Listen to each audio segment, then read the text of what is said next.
Solar panel results, February 27th, 2019, episode 3, title WTF. Now, before we get into the bill that we just received this month, as always, we like to start with how much power the house is using, which is 363 watts, and how much power the solar panels are currently producing at 124 watts. And the time is 12:47 p.m. It's an overcast day, which has been for most days for the past 4 months.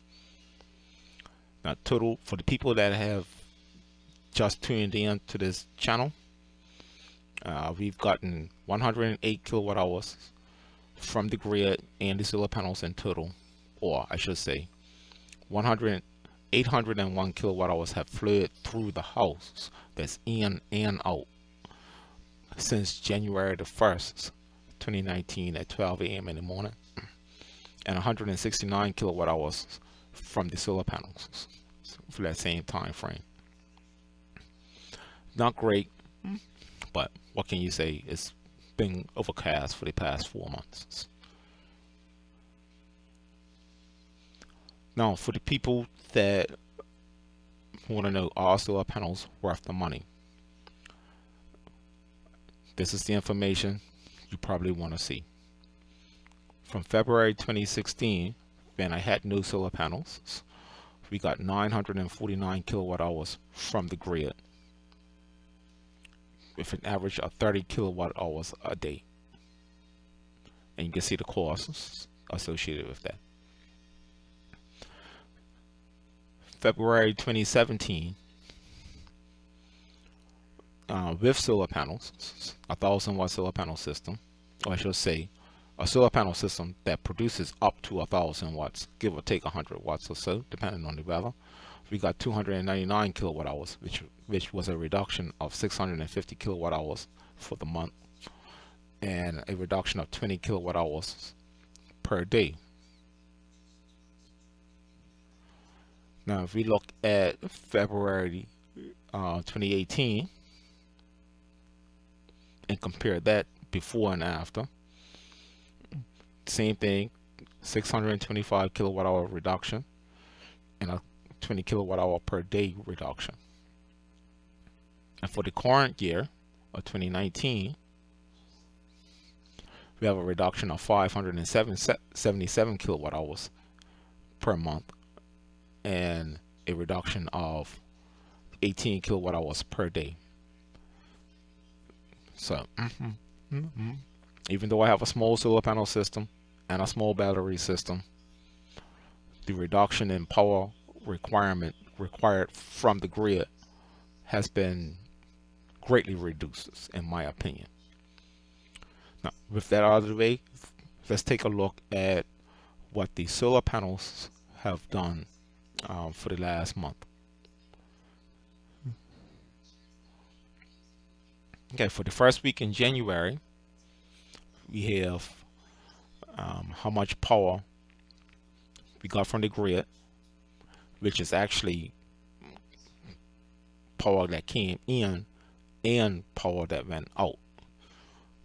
Thankfully, it's not a lot of power that goes out. Next, we have how much power we produce from the solar panels each day, how much power the battery system produces, and then a total amount of power that flowed through the houses, that's in, out, and from the battery system.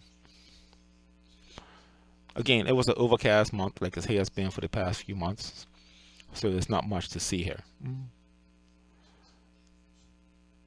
At the end of the week, we have the total from the grid, from the solar panels, any excess power, battery production, which gives us a complete total of all the power that's used or not used per week. Average is pretty low. The average per day is also pretty low. No need to go through all this stuff per day, because the totals haven't changed. Actually, the worse because it's overcast. Again, third week, 87 kilowatt hours from the grid, 13 kilowatt hours from the panels, and you got 5 kilowatt hours out of my batteries.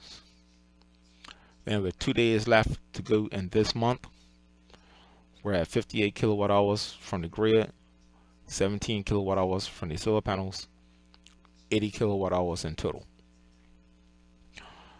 We don't expect to get much from the solar panels. It's overcast today. It's due to be overcast tomorrow. So, 11 kilowatt hours a day if I don't charge my batteries. So we're looking at another 20 kilowatt hours for the rest of this month, thereabouts, if I don't charge my batteries, which leads me to the WTF moment. Okay, let's look at the bill now. This is my current bill, 372 kilowatt hours, came in at $30.50. My fuel adjustment costs came in at minus 425 kilowatt hours. My tax was $3.80 for a total bill of $58.05. The previous month, let me move this across so you can see it.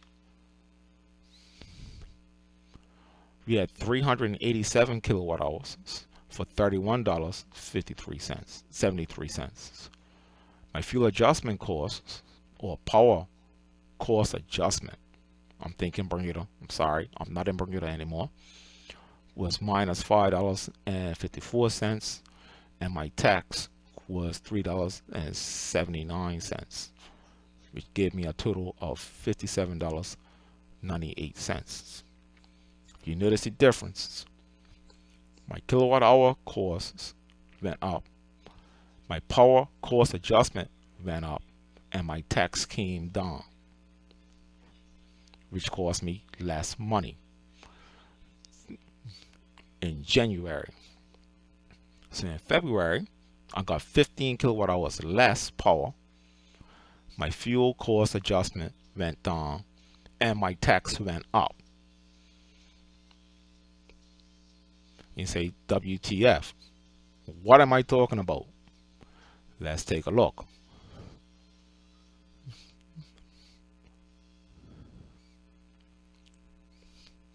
So, in January 2019,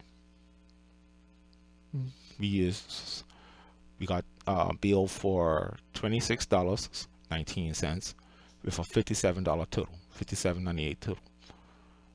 For February 2019, which is my current bill, it increased by 7 cents. So I used less power. I got less power from the grid, but my bill went up, which means I need to find a way to either reduce the amount of power I get from the grid, or, believe it or not, use more power. And by my calculations, if I were to charge my battery system up 5 additional days this past month, I would have actually saved money by getting more power from the grid. WTF.